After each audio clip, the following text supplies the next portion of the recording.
Mainit na araw ng Hulyo sa isang apartment complex sa Kalamazoo, Michigan nang rumesponde ang pulis sa naiulat na pamamaril. Nandito ba siya? Oo, pinapahinto ako dito sa ibabang bahagi ng 1,332 North Stairwell.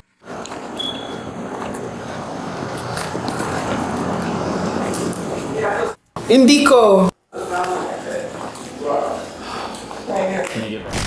Sa isang bahagi ng hagdanan, natagpuan ng mga unang rumesponde si Charles Lee Ware, 30 taong gulang na may tama ng bala. Dinala ang biktima sa ospital kung saan idineklara siyang patay makalipas ang ilang sandali ayon sa mga otoridad. Naghanap ang pulis ng posibleng saksi. Ano ang narinig o nakita mo ngayon? Nasa loob ako nagpapagupit nang biglang may putok. Napadapa agad ako. Nang tumigil ang mga putok, sumilip ako sa pinto at Kaya umakyat ako sa hagdan at makita ko na ito ngayon. Nakikilala mo ba ang lalaking nakakandusay doon? Nakikita ko na siya rito dati pero hindi ko talaga kilala. Inikot ng mga opisyal ang masikip na complex at kalaunan ay nagtutok sa isang apartment na hinihinalang kaugnay sa krimen. Sa pasilyong ito, pinantayan ng mga pulis ang pinto matapos subukang kumatok ng ilang beses. Maya-maya, nagulat sila nang may babaeng lumabas mula sa apartment. Dito na lang tayo dadaan kung okay lang sa'yo. Sa labas tayo mag-uusap, huwag kang mag-alala. Sino ang nakatira dito? Ikaw ba ang nakatira dito mag-isa? Oo. Ikaw ba ang pangunahing nakapangalan sa kontrata? Oo. Lumapit ka rito. Oo, ako ma. Gaano ka nakatagal nakatira dyan? Halos 4 lang taon na. 4 na taon. Bakit ang dami niyong tanong? Kakalabas ko lang ng apartment ko. Kaya sinasabi ko na lang sa TV ang alam ko dahil hindi ko pa kaya gawin na yon. Iniimbestigahan namin ang pamamaril dito. Sige, may dahilan kaming maniwala na maaring maiugnay ito sa apartment mo sa ngayon. Ang aking apartment. Iyan ang mga impormasyong nakuha namin kaya tinatanong namin kung sino ang nasa apartment mo. Pwede akong pumasok doon at maghanap ng gusto ninyo. Wala namang tao. Kumayag ang babae na ipasuri sa pulis ang apartment niya at may nakita silang isang bagay na mahalaga sa investigasyon. Kakaibang lagay ng backpack.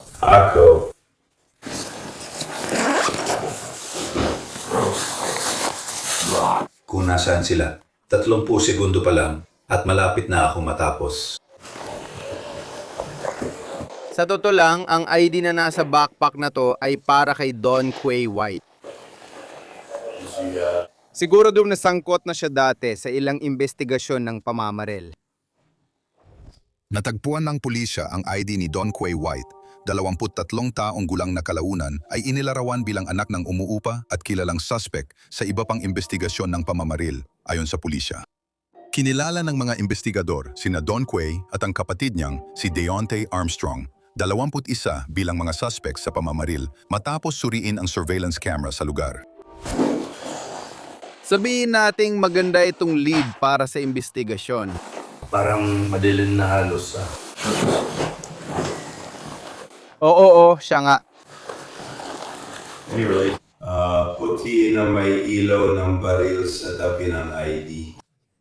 Sinabi ng pulisya na nakakita rin sila ng bag ng baril at ilaw ng pistola sa loob ng backpack. Ilagay mo sa malaking bulsa para dyan. Well, gusto ko muna yung bag ng baril. Puro sabon lang ang nandito dahil medyo loser siya minsan. Pero siguro, hindi ko rin alam kung talunan ka ba talaga kung palagi kang naliligo. Hindi ko alam kung ginawa ito ng huling bahagi na ika-20 siglo kasama ng influenza at iba pang komunidad. Sunod, nais muling kausapin ng pulis ang residente ng apartment. Binalang ka namin ng pagkain at iba pa. Sige, meron pa bang ibang pumapasok o lumalabas sa apartment mo o anumang ganon? Wala. Yung anak kong lalaki, dumadaan lang para bumati ng mama. Sino ang anak mong lalaki? Don Quay? Sige, yun din ang itatanong ko tungkol sa backpack na may ID kay Don Quay. Hindi. Dinala ng nanay ng anak niya ang mga damit niya dito. Binantayan niya siya. Gaano nakatagal mula nun? Kahapon. Kailan mo huling nakita si Don Quay? Hindi ko siya nakita. Nakapag-usap kami kanina. Tinawagan niya ako at tinanong kung kumusta ako dahil hindi maganda ang pakiramdam ko. Pero ayos lang. So kinukumusta ka niya, tinitiyak na okay ka at nandun ka at lahat ng yon. Dito ba siya tumutuloy kasama mo? Hindi. Saan siya nananatili? Hindi ko alam. Matanda na siya. Hindi ko alam. Hindi. Sino to? Kahit sinabi ng pamilya na hindi nila alam ang kinaroroonan ni Don Quay, natuntun siya matapos ang 1 linggo at hinarap ng SWAT team. Pulis! Itaas ang mga kamay mo! Lumabas ka na! Lumabas ka! Itaas ang mga kamay! Itaas ang mga kamay! Tumaba ka sa hagdan! Tumaba ka sa hagdan! Nakuha ko na! Nakuha ko na! Nakuha ko na! Maglakad kang paatras. Lumapit ka dito sa akin. Bumalik ka, Craig. Ma'am. Ilagay ang kamay sa likod at ilak ang mga daliri, pare. Ayos ka lang ba?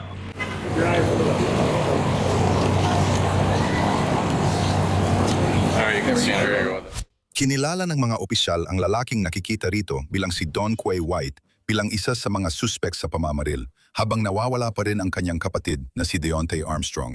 Siya. O, dito ako dumaan palabas.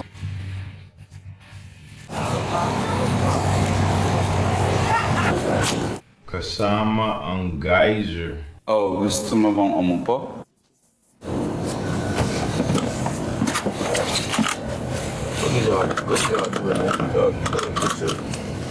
Bakit ba ako nandito? Inihatid si Don Quay sa presinto kung saan naghihintay ang mga opisyal ng mga detektib. Ano to, bro? Oh, maganda yung tanong. Si detective ba yan? Oh, kumusta ka? Ayos. May available ba ang detective para sa interview? Aling detective ang pumasok dyan? Hindi ko alam. Sinabihan lang kami na dalhin siya dito para sa isang interview ng detective. Sige, anong pangalan niya? Anong pangalan mo? Mabadal tayo parang si Don Quay White. Retirado na kayo, mga tol. Kumusta trabaho niyo, Matt? Alam ko rin kung sino umaresto sa amin. Wala ako dun sa mga naka-bird in uniforme. Patsulugin mo lang. Ano? Dapat may kilala ka ba? Anong sinano siya? Sige, may kakilala lang. Kaya ko naman. Sige lang. Sa huli, si Don Quay ay nasa silid ng interview nang dumating ang mga detektib para magsimula ng pagtatanong. Uy, Tangkwe. May tao ba dyan, pare? Kakagawa lang niya. Pumasok at kinausap ka? Pare. Ilang taon ka na? 21 o 22? Nasa gusto mo Yan nga ang sinasabi ko. Ilang taon ka na? Anong ibig sabihin yan? Nasa hustong edad na. Anong ibig sabihin na nasa hustong edad? 19 o 20 patas. Pinasa muna ng mga investigador kay Don Quay ang kanyang mga karapatang Miranda bago magpatuloy. Naiintindihan mo ba ang mga karapatan? Oo, pare. Nalilito lang ako. Bro, sige. Kailangan mo magsalita, pare. Hindi ko mababasa ang isip mo. Sige. Ayos ka bang makipag-usap? Tama, alam mo kung sino pinag-uusapan natin. Sige. Sweet Wano, lumitaw ang pangalan mo sa aming investigasyon. Hindi ba lumabas ang pangalan ko sa investigasyon? Cheyo. Ano sa tingin mo tungkol saan ito? Wala talaga akong pakialam kasi lumabas ang pangalan ko. Pwedeng lumabas ang pangalan ko sa kahit ano. Parang anong ginagawa mo? Huwag mo na intindihin. Sinasabi ko lang parang marami lang akong sinasabi. Ginagamit ang pangalan ko sa kahit anong kalokohan. Hindi ko alam. Ano ba yon? Pero kung manghuhula ka, ano ang hula mo? Hindi ako nang huhula, bro. Sige, alis na ako. Pagamat may pagtutol noong una, ibinunyag ng mga detective ang isang insidente na posibleng magpaliwanag ng motibo sa pag-atake. Iniimbestigahan namin ang medyo seryosong kaso kung saan muntik siyang masagasaan ng kotse. Narinig mo ba yon? Sinabi ba ng kapatid mo sa'yo yon? Muntik na siya mabangga ng kotse. Oo, naalala ko yun. Oo, medyo seryoso yon, di ba? May mga saksi na nagsabing muntik siyang mabangga ng kotse. Iniimbestigahan pa namin yon. Anong muntik mo na makuha, Badjart? Ang kapatid mo? Ang kapatid ko? Kwento mo nga sa akin yun. Ikinuwento niya sa akin yun. Sige, hindi naman niya masyadong ikinuwento. Sabi lang niya, parang tumatawid siya sa kalsada. Ninarangkada niya ng todo ang kotse o kung ano man. Parang sinumpa niya talaga yun. Yun lang ang sinabi niya sa akin. Hindi naman talaga ako masyadong nagtatanong kasi alam mo na, dumudugo ako noon. Natakot ba talaga siya? Halos mabanggaan na siya ng kotse. Oo. Tinawagan niya ako ng gabi at parang tumawag siya na parang... Hindi ko alam kung natatakot siya or umiiyak noon. Pero sa boses niya, maririnig mong parang may masamang nangyari. Nabanggit ba niya na susubukan niyang alamin kung sino ang taong ito? Ibig kong sabihin, sino ba naman ang hindi? Ano ba yan? Ibig kong sabihin, sinaktan ka. Sinubukang saktan ka. Anong gusto mong gawin? Hindi ko yan napag-usapan. Di mo tatawagan ng pulis kasi asong detective ka. Ganyan kayo. Ibig kong sabihin, Kung alam ko lang kung saan napunta yung kotse, sigurado minahanap ko na rin kung sino ang nagmamaneho noon. ano sa tingin mo, di ba? Hindi ko pa yun napag-usapan sa kanya. Sinabi ba niyang susubukan niyang alamin kung sino ito? Sabi ko na sa'yo, sinabi niya sa akin kung anong nangyari.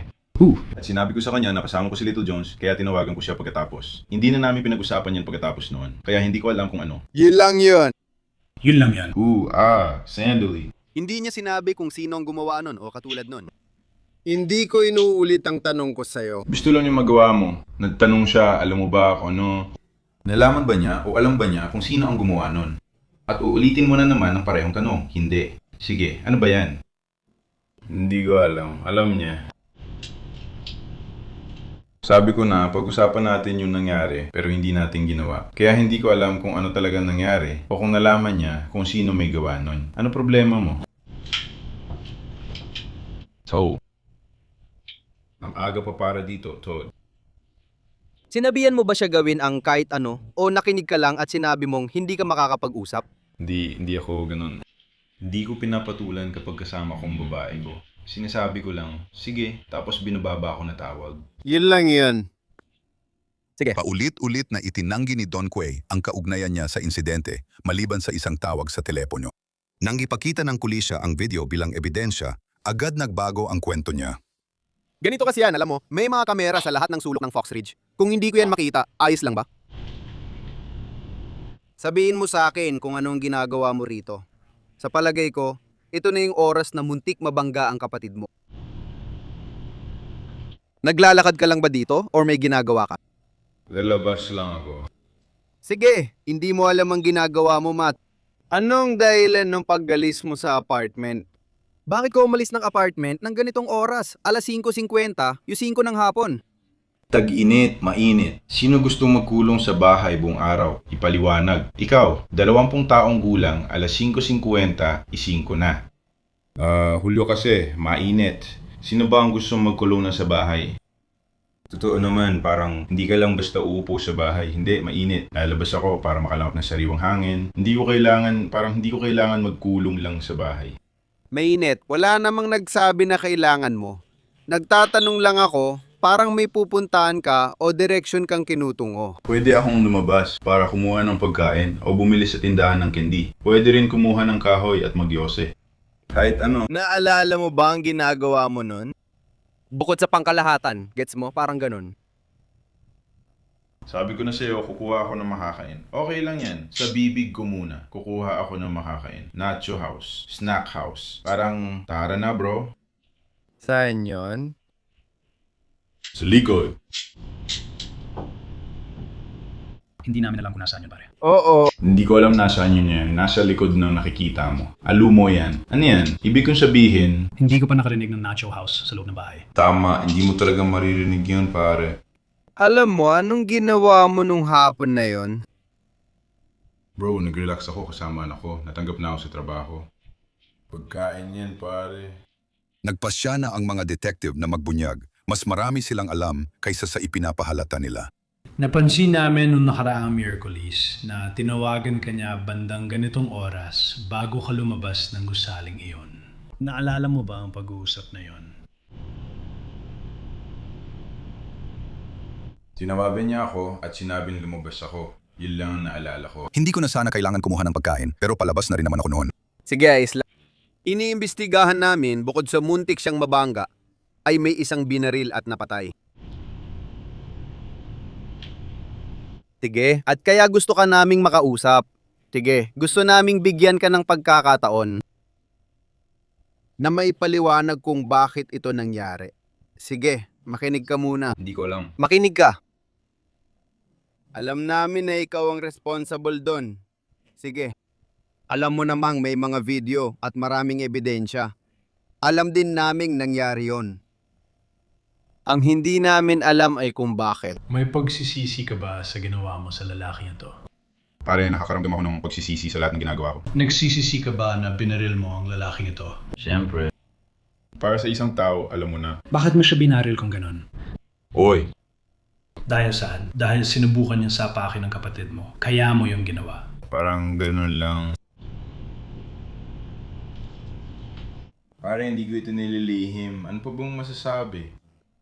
Sige, nasa inyo na ang record. Tinawagan siya ni Flame, iniwan ng Vigo at iba pa. At parang lumabas ako. Kita niyo naman, pare. At parang sumigaw ang kapatid ko mula sa malayo.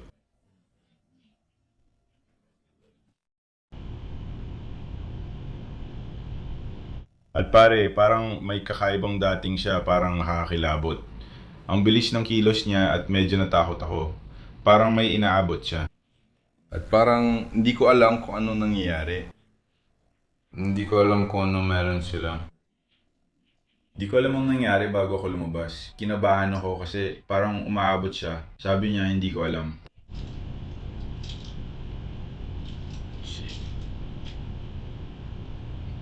Pagkatapos, sa ganyang buhay kalye, patayan o ikaw ang mapapatay. Ano mo yun? At natatakot ako para sa buhay ko. Pakiramdam ko, parang siya, tinatawagan ako ng kapatid ko. At sinasabi kung ano man ang sinabi niya, hindi ko narinig ang sinabi niya. Pero pakiramdam ko ay parang siya ay gagawin ng masama sa akin. Inamin ni Don Quay na siya ang bumaril dahil natakot siya para sa buhay niya, pero hihingi pa rin ng dagdag na sagot ang mga investigador. Ilang beses mo siyang binaril? Ilang beses kang bumaril? Hindi ako magsisinungaling sa'yo. Hindi ko nga nakala na ikaw yun. Sige. Alam mo ba kung ilang beses ka nagpaputok? Mga 5 beses, 4 o 5 beses. Sige. Kailangan natin hanapin ang baril na yon. Alam mo ba kung anong ginawa mo sa baril na yon?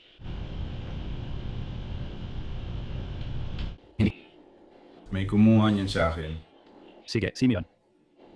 Hindi ko alam kung sino ang tao, pero kinuha ka nila, parang ikaw, sa'yo, parang as in tugi, parang. Ito ay parang, alam mo yung parang may nakuha ka na. Pero, ibigay mo sa akin to, hindi mo na siya mababawi. Hindi ko alam na saan yung baril, parang siya na ang kumuha mula sa amin. Ah, sige. Pero nung panahon na nagkita ulit kayo, ibinigay mo sa kanya, kay Deontay. At mula doon, umalis na kayong dalawa. Well, alam mo naman, ibig kong sabihin, may video niyan. Video, at dapat alam mo kung anong pinapakita mo sa akin. Oo.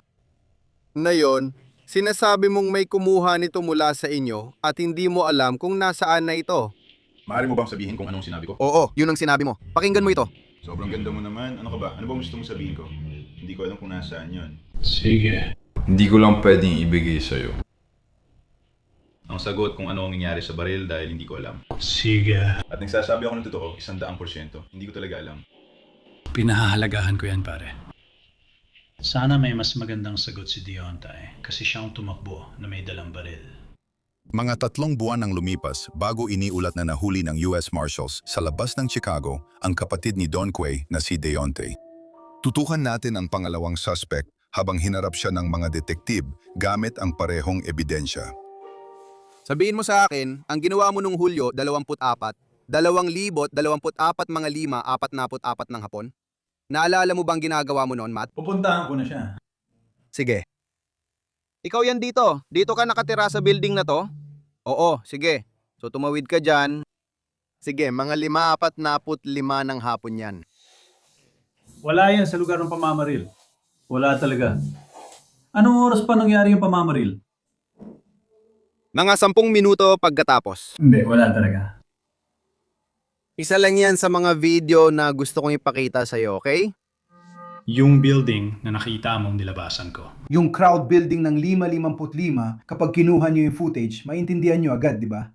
So, ibig sabihin, di ka makikita sa camera video ng alas 5:55. Hindi ako makikita ron, bro. Si Don Quay ang lalabas sa likod na pinto. Yun ba yung oras na tinawagan niya siya?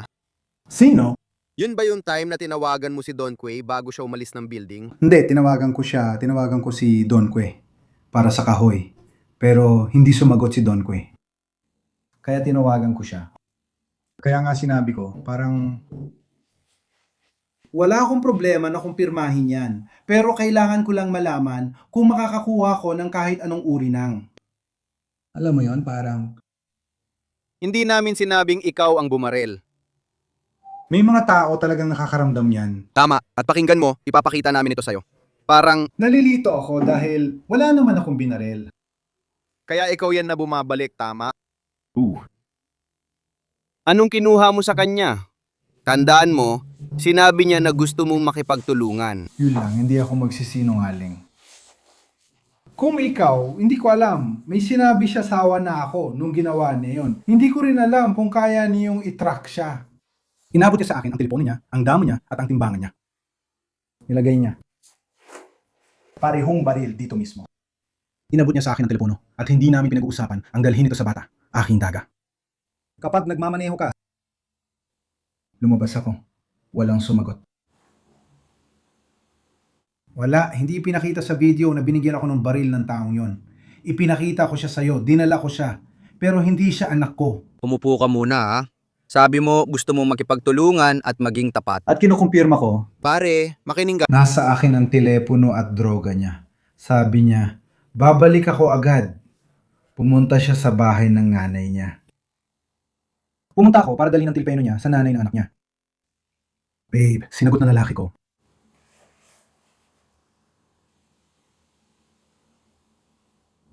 Alam mo bang may binaril siya?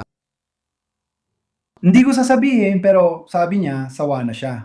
Nasa likod siya. Narinig mo ang putok? Kaya ganun ang ikinikilos ko. At literal na ang daming taong nakatayo roon. Maraming tao sa labas, oo. Kapag tinawagan mo si Don Quay, ano ang sinabi mo? Sinabi mo bang may tao sa labas? O tumawag ka sa labas? Ano talaga ang sinabi mo? Nakausap ko siya sa telepono. Sabi niya, Big Wood. Yun lang. Sige. Okay. Ipapapita ko ito sa'yo at may intindihan mo kapag nakita mo. Hula ko lang. Oo, mga screenshot lang ito. Kaya ito ay... Makinig ka muna sandali. Baril yan sa kamay niya. Sige. Tama. 100%. Sige.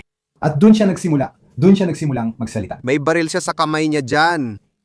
Pinaupo ka niya para makinig, kaya umupo ka. Ang susunod na frame ay yan. Hindi, tol.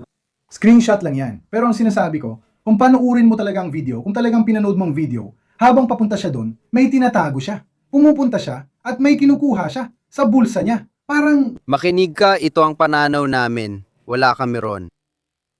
Gusto ko makita mo sa pananaw namin. Nakita namin ang anino ng baril sa parehong kamay, kaya alam naming may kakabaril lang. Tapos bigla na lang. Pero ngayon, bigla na lang nasa kamay mo na, sa parehong kamay mo. Pero hindi naman mukhang ganon. Sandatang iniabot na yon, walang aninong kasama. Alam natin ang inaalala natin, di ba? Inabot niya sa iyo ang baril. Tapos ayaw natin malaman kung nasaan ito. Dahil yon ang nakuha ni Justin Balton, kaya hindi natin alam ang tungkol sa baril. Oo, may sense. Hindi niya ako binigyan ng baril. Inabot lang niya sa akin ang cellphone niya, alam mo yan. At hindi naman kami nagpaputok. Literal, hindi talaga. Kahit may video na ebidensya, patuloy pa ring itinatanggi ni Jontay na alam niya ang nangyari sa pinaniniwala ang sandatang ginamit sa pagpatay. Sinisiyasat ng mga investigador ang pagkawala ni Jontay matapos ang pagpatay. Bakit ka pupunta sa Chicago at magtatago ng ilang buwan at saka itangi nagpunta ka sa Chicago para magtago, pinalitan mo pa ang telepono mo at ginawa lahat ng ganung bagay? Bakit mo kailangan gawin yun? Kung wala ka namang ginawa... Una sa lahat, matagal lang sa mga babae ko yung telepono na yan. Matagal na yan. Ako ang nakabasag ng telepono. Alam mo yan. Kung sinusubukan yung alamin kung nasaan ang baril, sa tingin ko, dapat yung tanungin ng taong yon, bro. Parang ano ba? Bro, alam mo na, ano ba? Tara na. Wala akong ginawa na may baril, bro. Bakit gagawin to ni Don Quay sa kanya?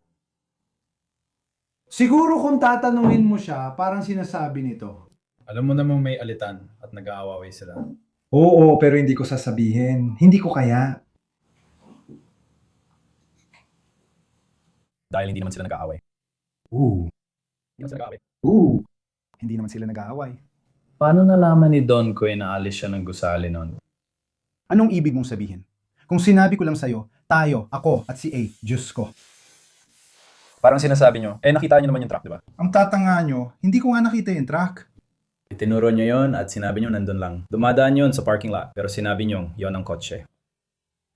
Yun ang truck. Pero si Don Quay lumabas bago pa dumating ang truck.